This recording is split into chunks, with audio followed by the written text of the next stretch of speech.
And I'm going to welcome you all to this session about online law or online violence against women.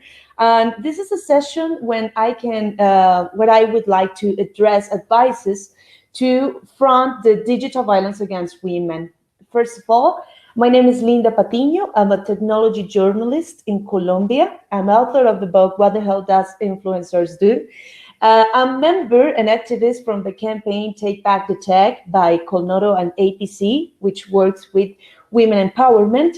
And this year, I was a nominee in the category of ethical dimensions of information society by the UN Institution of Information Society.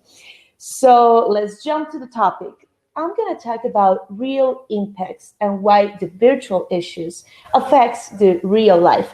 And I would like you to all drop your questions, your comments in the chat, because I'm going to be super looking for them in order to keep talking. So first of all, we have to say that internet has serious gaps. As you may know, just 46% of the world's population is still unconnected. And if they're unconnected, they are also unconnected to the possibilities and opportunities that internet and technology brings with them. This situation is only getting worse when you talk about the inequity that exists in other topics as income, education, and gender gaps. Internet penetration in developed countries, as example, is by 86%, while in developing countries, this drops to 47%, and less advanced countries, according to UN, it goes down below the 20%. This chart that I'm presenting here is the information of internet penetration rate for men and women in 2019 by the International Telecommunication Union. You can find it on internet, but I want to check it better in this specific data, and it's the worldwide average internet penetration rate for men and women. And as we see in this chart, we're seeing that women internet users proportion is 10% lower than men internet users worldwide. And this situation in developing countries goes with the gap increasing to 12%. But my question is it's obvious that some people says that technology does not have any discriminatory gaps or biases, but is ICT access really objective? As we see, we women are less in power and less in direction roles within the companies. As an example, just 5% of the Fortune 500 CEOs list are women. Or in the industry of ICT, just 2 out of 10 people are women in directing roles. Also, we as women dedicate 2.5 more time to unpaid or domestic work, and this leads us to a different kind of time uses that forbid us to having free time to study new things, to explore new technologies. And also there's the fact that girls are often the first ones to be pulled off out of school to take houseworks. So another kind of gaps that we find is less income and less ICT studies. Women around the world are earning around the 23% less than men. And in ICT industry, this gap goes between 15% and 25%, depending on the jobs. And it is on the same labors. So basically, in women, talking about ICT access, we have less income, less free time, which leads us to a less updated technology. Why? For example, if you have a mother in a home, it's obviously that she is going to invest in their children first than having the last flagship of one or another brand in a smartphone, for example, right? And although also we face gender stereotypes about if women are allowed or not, or are good or not in the technical field, and also we have more sexualized attacks. So I'm going to talk after this little context about digital violences. And I'm going to put you an example. There was a little girl of 16 years old who was studying in her university, and she started to receive threats, online threats via towards email, and that was her institutional email, the email in the college. And she started to receive messages as, we're going to kidnap you, we're going to destroy you, we're going to cut you down in pieces, we're going to sell you for sex trafficking. And these things really affected the 16 years old girl. She dropped up studies for years. She entered with despair and depressed situation. And I'm going to put it like this. One of the worst things for her was that she didn't even never who was the attacker. And also when she claimed to policemen that she was being abused and violented digitally, what the prosecutors and the police department said, that was, you can shut down your email account, it's not that bad. And maybe this little 16 years old is right now talking to you about this topic. This is why this is so important to me. Massive communication with social media, anonymity, generates a disproportionate effects on the online violences against women. And this is a different thing that we are not talking enough. So it's not the same to be ashamed in a classroom than being mocked by billions of views, comments, and users that you have ever been able to net, right? I'm not sure if you have heard about this term. I'm sorry for the image that maybe is kind of explicit, but this is something that is happening right now. And this is the kind of technologies that we're, as women, facing in violence against women online. So this is a deep news. Basically, is AI softwares available online towards web app or an application, mobile apps, where users can fake nude pictures with realistic results. As you might see, maybe the shapes are not perfect, but this can do a really harm to a girl, as I was when I was 16 years old. This is the real image. And as you might know right now, this can be a picture of any of us or any teenager in their social media or Instagram account, in a bikini picture, in a beach. That's not even hard to find. So these kind of tools are basically creating nudes out of virtually anyone. It's letting the power of anybody to get naked just with a couple of pictures. These are the tools that I found online. Sorry if they are in Spanish. This is a message where it says that we do not keep the images, but also we do not take any responsibility because of the images created with this software. So basically, they're washing their hands. This is another example of what is possible to do with this software. And I know that many people can say, like, this is a joke, as they usually say with everything that is violent against a minority, and they just excusing their or racism or chauvinism. But what leads me to think that this is really a discriminatory tool is that if you try it with a man, it does not work. This is a specific AI software designed for women to make them naked. So when I talk about digital violences, I talk about the different impacts. Maybe there are not bruises, there are not physical impacts or signs that you can see that this person is being violented. But there's these 4 topics that allowed us to talk about this psychological impact of digital violences. So the first one is massification. Social media allows that when you are being mocked, as an example, being a meme, it means that possibly more than 3 billion of users are going to see this content because it goes viral. And imagine yourself being a teenager or just a normal person trying to get sleep, knowing that internet goes 24/7, and that maybe somebody in Australia, in Africa, in China, in America, Latin America is going to see this content and mock about you without even knowing you. This led us to a trivialization, and that's exactly what happened to me. I went to the policeman, and this person said, like, this is not so important. This is not so bad.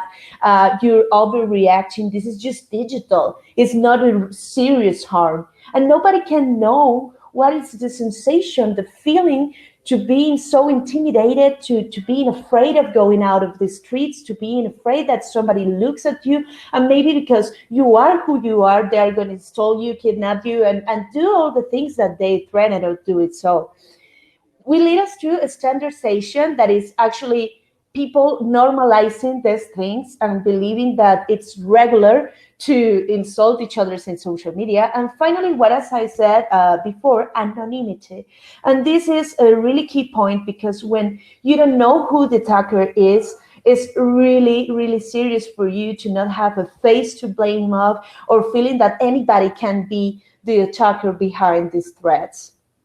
This is an online violence against women classification that I use, and I will be very, very happy if you all go out of here with these concepts and just share it with other women, because all I want with this session is you to get this information and spread it with others in order to care each other's in this online environment. So the first one is the most common, is cyberbullying. Cyberbullying seeks to intimidate its victim. And there are three things that we have to talk about cyberbullying. The very first one is surveillance, and is the use of technology tools in order to follow or invade the privacy of the victim, monitoring chats, locations, or movements. This happens very often between couples, for example. The other one is impersonation, when an attacker impersonates the victim and starts sends messages in order to create difficult situations for the victim, affecting the reputation of this one with third ones. Imagine that I'm going to send a nude to your father. I'm going to send this fake nude to your colleagues in your workplace. And this really affects the situation. And finally, harassment. And I category harassment in two parts, because you can talk about harassment as something that it can be brutal by content or brutal by volume. So brutal by content is basically when you have a punch by a gorilla, and by volume is when you are attacked by the million of bees, something like that, but in internet. So imagine the gorilla is like a huge image of you getting naked and you are so embarrassed of this situation. This can be mortal to somebody. But otherwise, imagine the volume like dumb or silly are really not heavy insults, but receiving them by over 100 accounts at the same time by 3 years period is going to cause this kind of psychological effects. The second one is extortion, and it seeks to dominate the victim. It's actually going in two parts. The first one is the disclosure threat, when somebody gets hacked and maybe they download the nudes images that they were available in the cloud. So they are kind of threatening to publish it in order to affect the reputation. And sometimes the attacker demands control of moral, control of the body of the victim, and sometimes they threat with disclosure this material in order to produce more sexual material without consent.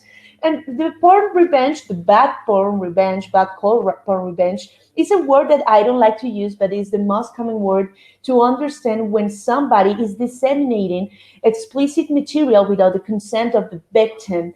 And normally this kind of material seeks to humiliate the women to not reciprocating love or not acting accordingly with their roles. And finally, we have hate speech. The hate speech seeks to censorship the victims. We could resume as hate speech as an ad hominem attack, because it's basically to strike down the arguments or the person by attacking the victim with different categories of people, you know, as race, as age, as sex, as gender, as whatever they want. And this can be the typical comments as, you cannot get opinion about this because you were born in a country that is full with narco dealers and drug dealers, so don't talk about it. And that's seriously kind of a hate speech, because it's attacking an entire nation with the discriminatory terms, without letting the people to define each other's with diverse of themselves. And systematic, this is another way to make hate speech. Ooh. the, the chronometrologist sound. I have to hurry. So systematic effects is when you have different tools as WhatsApp groups or maybe other automated tools that lets you to disseminate hate speech and ideas to even promote them using ads platforms. So this is where we see racist memes or maybe groups that are being created privately in Facebook to talk bad about women. Finally, hate speech is not covered by freedom of speech. This is important to see because this violence promotes silence. And at the end, the elimination and the victims choosing to eliminate their own profiles are going to impact the internet diversity itself. So what can we do? The basics, actually having a basic cybersecurity habits as you're changing your password or maybe closing any potential breaches is normal. Also using safer apps for sexting. WhatsApp is not the best idea. Maybe Signal would be a better option, but also being creative in ways to make your nudes less personal. Cover your tattoos, maybe use a mask or something like that. And I do this really often, and it's Google yourself. This is a good way to track what is happening in the web and how are you being noticed in the web. So this is a way to leads you to control the information you share.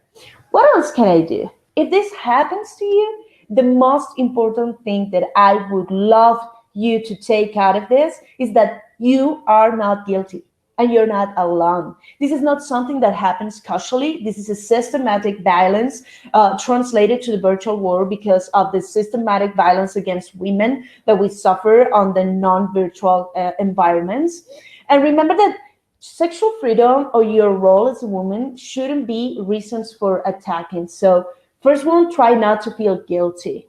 And also, despite of the violation of the intimacy, if you were victim of extortion, your body is still yours to feel, to touch, and to care. And you own your own body and you can embrace it. What can you do also? You try not to delete it. Maybe when you are a victim of this first sensation is I will erase it because I want it to go away, but this will not make him stop. So track anomalies and take screenshots in order to document this evidence before erasing anything. And use the basic report tools available in social media platforms. This becomes tighter with rules. And also there are a couple of laws against porn revenge in some countries that can be used in order to lead this to a trial. And finally, seek your own mental health. And what can we do if we are not the direct victim, but we want to help? It's a community we have to a big responsibility in order to help each others. So, for example, if this happens to your daughter, your sister, your friend, or any woman that surrounds you, please do not tell her that this is not that bad or that she can just disconnect from social media and that's not going to be just so deep or that bad. Support this is vital and vital to feel safe. Avoid using the case and example to other women. Like do not send nude pictures because you're going to be ending like fulana, and that's not correct because this is the problem is not the sexting itself, but the abuse of confidence for somebody to use these intimate images in order to humiliate you. You can ask for help and also starting to helping the victims by not judging them before because they do it something or they didn't do something, and try to explain them that they count on you as a non-virtual network to support. I would like to hear you. What would you do in these cases? I don't know if you have any questions. I just wanted to finish. I know that there's just a minute to left. That together we're stronger, and I think that this decision to speak out is very, very difficult. But if you want to do it, so feel free to reach me, to contact me. I will gladly follow up. So thank you so much. Alejandra Cerda is asking, how can we support the women that has been victim of sextortion? I would think that the first thing is to ask her if she wants to move on to talk about this publicly and maybe making the denounce to an authority, legal authority. But also, I think that this person might feel very guilty about what happened. So some women decide just ending relationships about that. So one way to support them is to make them feel safe with you. If they are your couples or your ex or your friends, you can ask them how can you help in that way. Well, what should be the role of the government to tackle this problem and help women tech communities to get more empowered or support? I think that the laws are really important. Just putting a stop to the sharing of sexual and explicit images without consent should be a really huge step. And also, I think that the lines available for violence against women should start accepting these issues too with regarding technology. So thank you so much. I think that we have just used all the time. I'm not sure how this is going to end, but thank you so much. Please let me your LinkedIn accounts or your Twitter account so I can follow you back. You can contact me in that Linda Patcar in Instagram or Twitter, and I'm Linda Patiño in LinkedIn. Thank you so much for joining to this session, and I hope that you can share this content with your friends and your families. Thank you.